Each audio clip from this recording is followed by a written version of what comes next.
5 anni di Consiglio regionale. Si è conclusa la legislatura, una legislatura che il presidente Roberto Ciambetti ha definito dei record. Record per la lunghezza, non era mai accaduto che si arrivasse così lunghi dopo i 5 anni, questo è indipendente dalle nostre volontà, ma anche dei record perché rispetto a tutte le legislature degli ultimi 50 anni abbiamo fatto il maggior numero di sedute, il maggior numero di leggi e soprattutto, a parte i numeri assoluti, leggi e piani di qualità, leggi che aspettavano da lustri, da decenni, il piano cave che aspettava dal 1984, il PTRC, il piano di coordinamento che aspettava dal 1990, il piano trasporti che aspettava dal 92, quindi veramente un lavoro di qualità come non mai fatto da tutti i consiglieri regionali e qua dico maggioranza e anche minoranza che hanno veramente reso un servizio ai cittadini veneti come non mai. Nel corso della conferenza stampa tenutasi nell'aula consigliare di Palazzo Ferrofini, Ciambetti ha evidenziato i punti salienti che hanno caratterizzato questi 5 anni,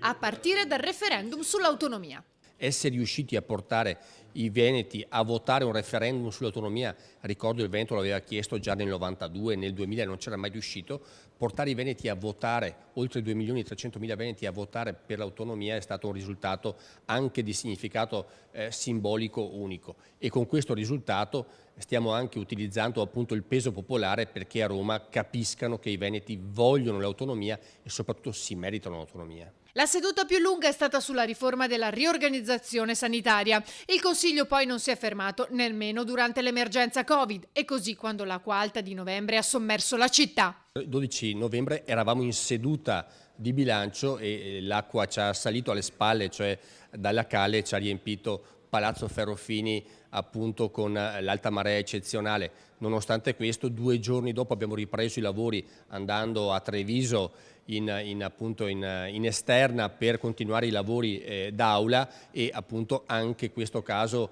l'emergenza non ci ha fermato come il virus non ha fermato la democrazia.